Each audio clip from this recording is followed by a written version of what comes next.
Assalomu alaykum. Shart Trading Online akademiyamizga xush kelibsiz. Bizni ijtimoiy tarmoqlar orqali kuzatayotganlar va bevosita Shart Trading YouTube kanali a'zolari barchangizga assalomu alaykum deymiz. Qisqa tanaffuslardan so'ng, ya'ni yopiq jamoa ostida yopiq savdolarimizdan so'ng yana biz sizlarga ko'plab yangiliklarni to'plagan holatda YouTube olamiga qaytdik. Ya'ni bugun sizlarga Xudo xohlasa yangi strategiyalar o'rgatamiz va albatta video davomida Shart Trading jamoasi a'zolari uchun bir necha yangiliklarni to'plab qo'yganmiz. Bulardan bemalol bahramand bo'lishingiz mumkin. Albatta yangiliklarning dodasi bor, ya'ni Shart Trading robotini ishga tushirganmiz. Bularning barchasi sizlar uchun. Avvalda biz nima uchun tanaffusga chiqqanligimizni tushuntirib o'tamiz. Tanaffus ham qanday bo'ldi? Biz faqatgina yopiq jamoa bilan yopiq obyektda savdoni amalga oshirayotgandik. Ya'ni biz ijtimoiy tarmoqlarga o'z savdo g'oyalarimizni, strategiyalarimizni va video darslarimizni hali joylamayotgandik. Bugundan boshlab Xudo xohlasa yig'ilib qolgan ancha yangiliklar bor sizlarga yetkazadigan. Ularni birma-bir har kuni yangiliklar orasida Telegram kanalimizda va YouTube sahifamizda sizlarga namoyish qilib boramiz.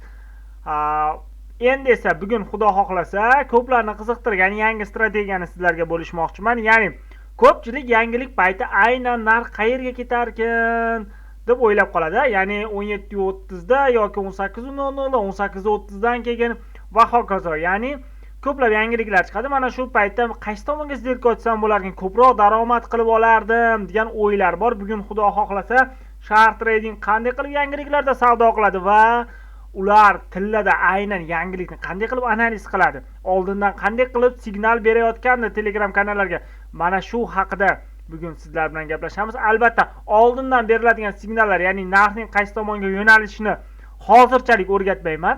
Hozirchalik albatta avvaldan qaysi tomonga sell yoki qaysi tomonga buy yurishini qanday aytayotganligimizni o'rgatmaymiz, lekin real vaqtda qanday qilib savdo qilishingiz mumkinligini sizlarga yangi strategiyalar bilan o'rgatmoqchiman.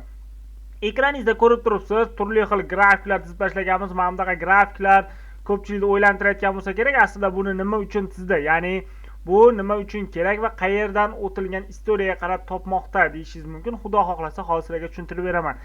Demak, ko'pchilikni sevgan va bir pasda boyib ketishni istaganlarning sevimli savdo juftligiga aylanib ulgurgan bu tilla, ya'ni HUST yangi treyderlardan tortib to professional treyderlargacha tilladan hech qachon voz kecha olmaydi. Nimaga? Chunki bu xuddi narkotikka o'xshaydi.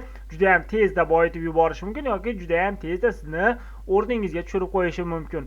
Albatta ma'lum bir strategiyalar ostida, ma'lum bir tartib qoidalar asosida savdo qilgan inson hech qachon qiynalmaydi. Ya'ni stabil daromadni yo'lga qo'yib olsangiz, ma'lum bir strategiya ostida siz hech qachon qiynalmaysiz. Bugun Xudo xohlasa ana shu strategiya siz uchun foydali bo'ladi. Demak, buning uchun bizga kill zona degan indikator kerak bo'ladi. Shunchaki indikatorlar qatoriga kirasiz, ya'ni tevadan indikatorni bosasiz, mana shu joyga kill zones deysiz. Mana bu joyda mana ikkinchida chiqib turibdi. Ko'rib turgan bo'lsangiz kerak, ya'ni kill zones turibdi. Shuni ustiga bir marta bossangiz, avtomatik tarzda ustanovka bo'ladi. Agar mabodo ekraningizga ko'rinmay qolsa, chap tomon yuqorini mana bunaqa joyga bosib, ko'zchani bosib qo'ysangiz, mana bunaqa holatga duch kelasiz. Nima demoqchiman? Aynan tilla valyutasiga kirasiz, M15 ga qo'yasiz time frame, kill zona indikatorini o'rnatasiz. Endi kill zonani ishlash prinsipi qanaqa? E'tibor bersangiz, 3 xil ranglar bilan grafikni bo'lib qo'ygan. Birinchisi e'tibor berasiz, 12:00 da tushirilgan to'q yashil svetdagi chiziq va ko'rib turibsiz 17:00 da oq chiziq tushirilgan, ya'ni zona bo'lib qo'yilgan va orada juda ham katta bo'shliq bilan qizil zona bilan soat 4:00 bizda sahar deymiz-ku, GMT 5+ bilan bo'lyapti bu. O'zbekiston vaqti bilan qizil zona bo'lib qo'ygan. Bizga kerakli vaqt qachon? Siz bizga 12 dan 17:00 gacha oraliq kerak bo'ladi. Ya'ni aynan davlat ishida ishlaydiganlar, ma'lum bir ishda ishlaydiganlar bizdan iltimos qilishdi. Biz ko'proq kunduzi ishda bo'lib qolyapmiz. Ishdan qaytganimizda kerak bo'lgan strategiya o'rgating deb. Aynan bu strategiya sizlar uchun juda mos keladi. Birinchi qiladigan ishimiz, mana bu narsani men o'chirib turaman. Sizlarga ot chizishni o'rgataman. Xo'p, misol tariqasida aytaman. Mana bu zonani ko'rib turibsizlar, yashil chiziqda va oq chiziq. Mana shu oraliq sizlar uchun eng kerakli bo'lgan zona. Ya'ni bu joyga qarab turib biz narxning keyingi yo'nalishini, ya'ni 17:00 dan keyin narx qayerga ketadi? Sellga ketadimi, buyga ketadimi? Shuni o'rganib olamiz. Buning uchun e'tibor bersangiz, trend soat 12 dan boshlab mana 17:00 gacha oq chiziqning ichigacha E'tibor beryapsiz, mana bu joygacha ko'tarilgan, ya'ni trend o'sgan. Mana bu joydan endi liniya tortib grafik chiqarib olishimiz kerak. Eng yaqin minimumni topamiz. Hozircha minimum mana bu yashilni ichida turgani va trend bo'yicha tortamiz. Trend liniya tortishni bilamiz hammamiz. Endi bu joyda mana bunaqasiga tortish mumkin emas. Mana bunaqa tortish mumkin emas, chunki biz trend bo'yicha savdo qilmayapmiz. Shunchaki zonalar ichida, vaqt zonalari ichida savdo qilganligimiz uchun mana bu joyda eng kichigi, ya'ni yopilayotgan paytdagi eng kichigini biz mana bu oqni ichidagini deb hisobga olishimiz kerak bo'ladi. Ya'ni mana bu zona ichidagi. Sababi bizning grafikimiz, mana bu tortayotgan liniyadagi grafikimiz mana shu yashil va oq liniya ichidagi barcha svichalarni, ya'ni yapon shamlarini qamrab olishi kerak o'ziga. E'tibor berasiz. Hop, mana bunday holatda men tortdim, liniyani tortdim. Bu bitta liniya tortildi. Endi tevasidan tortishimiz kerak. Bunda tevadan tortishimizda eng yaqin maksimum topiladi. Faqat mana bu yashil va oq liniyaning ichida, ya'ni chiziqning ichidagi svichalar bo'yicha olasiz. Mana bu tomonga o'tib ketmaysiz. E'tibor berasiz, mana bu tomonda bu bo'ladigan bo'lsa, hop, liniyani tortamiz va ikkinchi maksimum, ya'ni ikkinchi maksimum mana bu bo'ladi. Ya'ni mana shunga qarab men tortyapman. E'tibor bersangiz, mana bu qizilga qarab tushmayapman, ya'ni oqning ichidagiga qarab tushmayapman. Mana bunaqasiga aksincha mana bu holatda tortamiz. Men buni uzaytirib qo'ydim. Va endi keyingi qiladigan ishimiz, biz 17:00 dan keyin mana shu grafik tizganimizga endi kutamiz.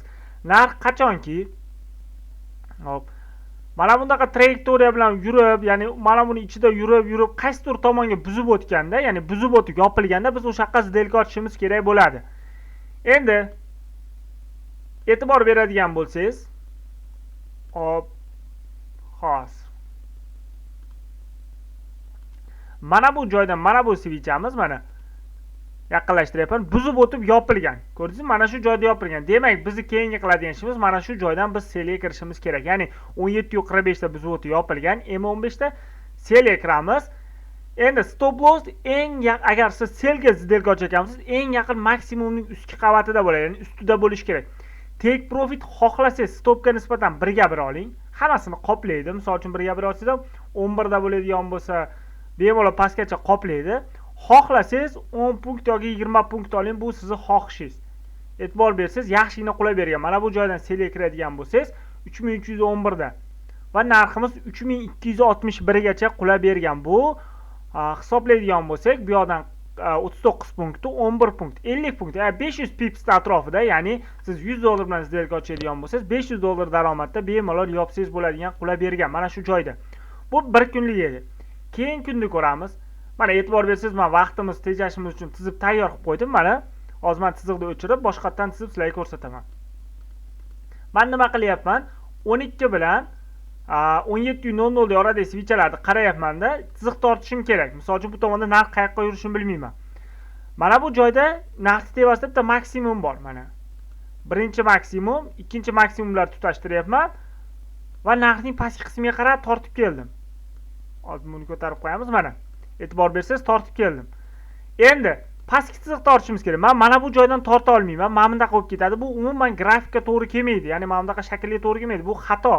Buni olib tashlaymiz.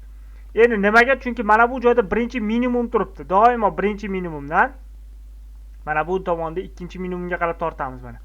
Endi klassik grafik yasaldimi? Mana.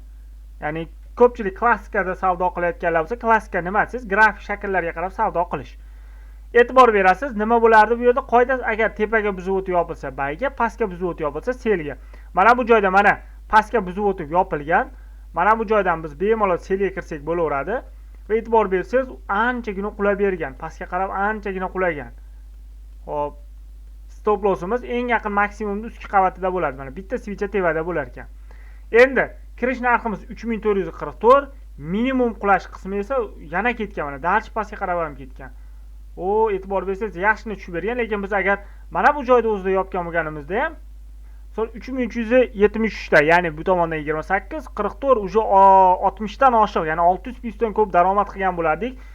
Kechki 9:30 gacha. E'tibor bersangiz, mana 17:45 da, yana 17:45 da uje savdoga kiryapmiz va 9:30 ga qolmasdan biz 600% daromad qilardik. Bu birinchi kun. Keyin kunlarni ko'ramiz. Mana tizib men tayyor qilib qo'ydim. Endi sel emas, bu joyda bayga ishlab bergan, ya'ni e'tibor berasiz, qoida bo'yicha biz mana bu joyda mana hop belgilab qo'ydim. Mana bu joyda